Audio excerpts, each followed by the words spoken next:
you a right-wing extremist? We'll find out on today's Hot Zone. This is the Hot Zone. Engaging with the news in a whole new way, international war correspondent Chuck Holton brings insight into areas of crisis and lets you help those affected. Hey folks, Chuck Holton here, and I'm the host of the Hot Zone. The Hot Zone podcast is here to kind of bring you the news that the mainstream media doesn't want to cover. A lot of times it's because they're just too busy covering, Britney went out without her panties again. But sometimes it's for a reason. If you haven't noticed, the media has a specific agenda. They want you to believe certain things about reality and about our country and about politics and God and everything else.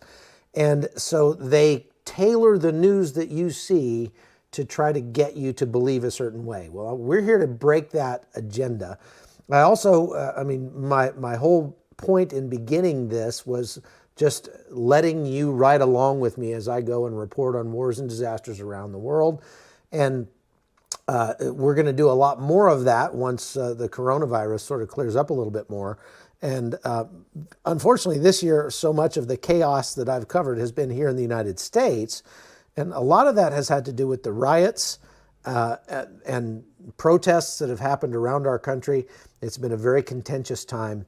And I just wanted to point out something because it's getting really frustrating to me because I see so much of the media calling things something that they're not. They feel like if they can put a name on something, then you don't have to know anything else about that person or organization or event. And so if they call, for example, the riots that we've seen in Portland, Seattle, and probably 100 other cities around the United States, mostly peaceful protests, well, that's all you need to know. They're mostly peaceful, not a big deal. Nothing to be concerned about here. If they call a person a right-wing extremist, well then, oh gosh, we don't want to be associated with that person. We certainly don't want them on the Supreme Court or, something like that. And having been the subject of these kinds of attacks by the left myself, I wanted to sort of point out to you one very good example of a way that the media tries to just write off whole segments of society and write off people, get you to hate people that really you probably agree with. So let me give you an example. Think about this. Are you for a large overbearing government that controls everything, or are you for a minimal government? Well, let's keep going. Are you for less freedom or more freedom in America? Are you for political correctness or not? Are you against political correctness? Are you for reducing the amount of drugs on our streets and enabling law enforcement to do what they can to make a difference there? Or are you against reducing the amount of drugs on our streets? Are you for closing the borders and for, only allowing people in who go through the process and, get in line instead of letting just anybody who wants to jump the fence and come into the United States? Are you pro illegal immigration or anti-illegal immigration? We're talking illegal immigration, not all immigration.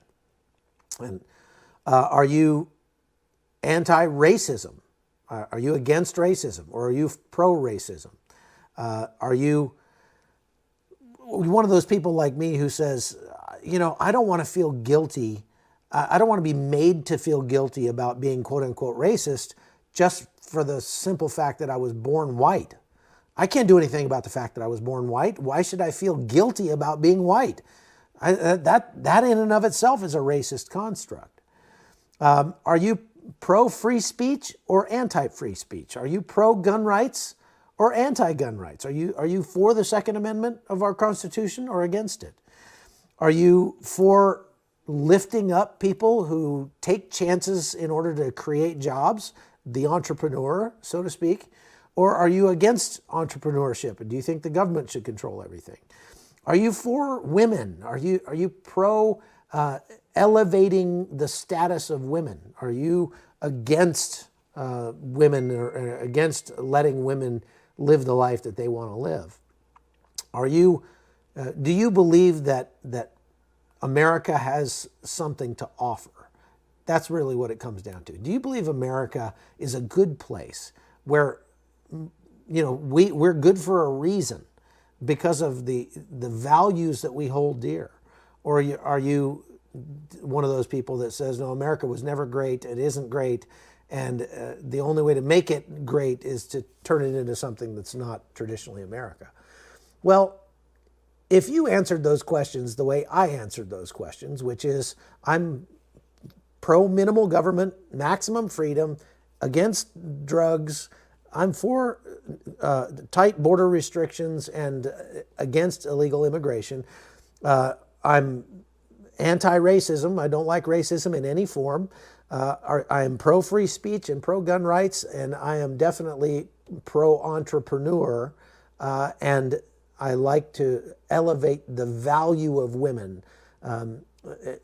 Elevating the value of women means allowing women to be who they were created to be by God. That doesn't mean putting them in a box. That doesn't mean making them stay home and be barefoot and pregnant. But it means definitely not denigrating women who choose to stay barefoot and pregnant. And I am definitely of the mind that America is a great place to live for a reason, and that we ought to try to conserve those reasons that make America great. Well, if you answered those questions like I did, the left considers you to be a right-wing extremist. You are an extremist, because what I just read for you, let me just, have y'all heard of the Proud Boys? The Proud Boys being that group who has showed up in Portland a few times and has done battle against Antifa. Well, if you do a Google search for the Proud Boys, which I just did because I wanted to learn more about them, the very first thing that comes up is the Southern Poverty Law Center, which everybody knows, I think, is kind of skewed to the left, and that's putting it mildly. But they call the Proud Boys on par, a hate group, and they put them on par with skinhead white nationalists. Even the Wikipedia page for the Proud Boys says that they are a far-right, neo-fascist, male-only organization with ties to white supremacists that promote and engage in political violence. You have to go through 3 pages of Google before you can actually find Proud Boys' own website. And Google, I think, has it that way for a reason. The Proud Boys are called hate group, hate group, hate group, hate group, the far-right extremist group. Well, all of those things that I just read for you, that whole list of beliefs, that is the platform of the Proud Boys from their website. If you go to the Proud Boys website, click on About Us, and look at what they are all about, the Proud Boys believe in all of those things that I just read off for you. The Proud Boys is an organization that until recently many people had never heard of, and they now are sort of in the mainstream media because they were mentioned at the recent presidential debate, that absolute fiasco of a debate that happened the other day.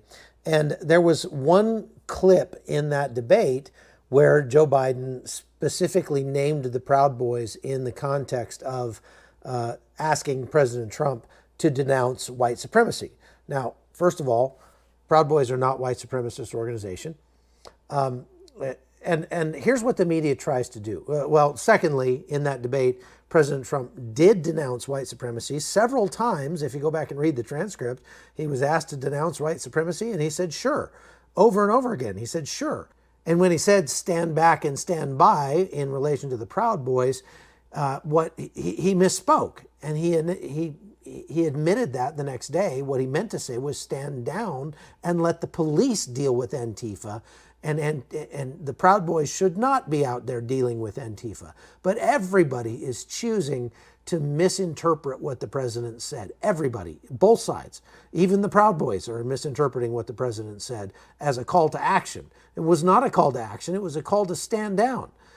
And the left is going absolutely bonkers over this, but it's an absolute perfect, picture-perfect case of the intellectual dishonesty of the left, because they are being absolutely dishonest about who the Proud Boys are. And as I've said many times before, anybody to the right of Hillary Clinton is going to be called an extremist, a right-wing extremist in this political climate. That's how toxic it has become.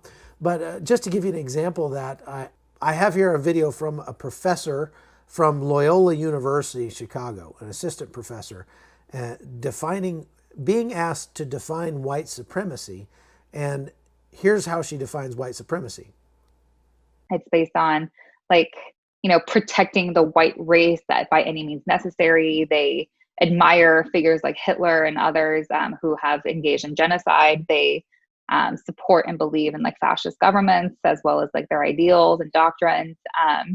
It's fundamentally based on the whole idea of America for Americans. And that means, non-hyphenated Americans, so white people. And so it's fundamentally built on this whole idea of preserving the country and most parts of the world for the white race. And so after she defines white supremacy this way, let me ask you, do you know anybody who thinks like the person she just described?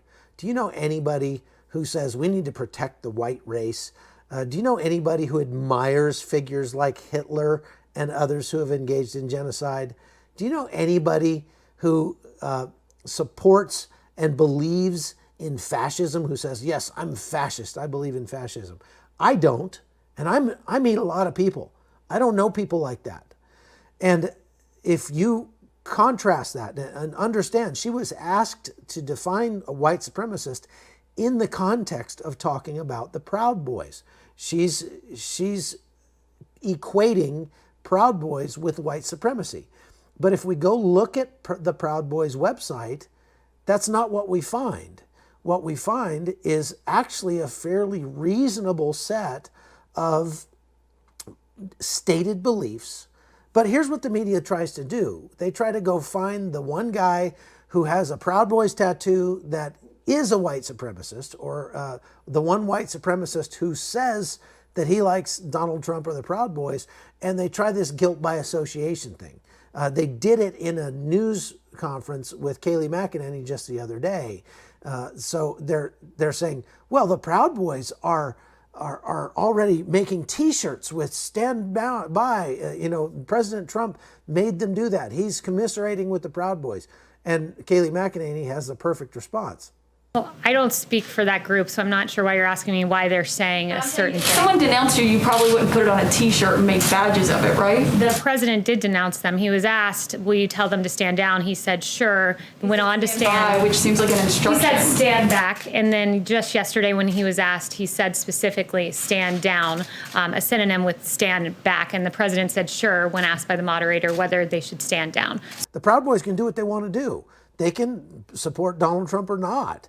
And the fact that the Proud Boys, a not white supremacist organization, is in support of Donald Trump, who has specifically and vehemently and vociferously denounced white supremacists, should tell us everything we need to know, not about Donald Trump, not about the Proud Boys, but about the mainstream media.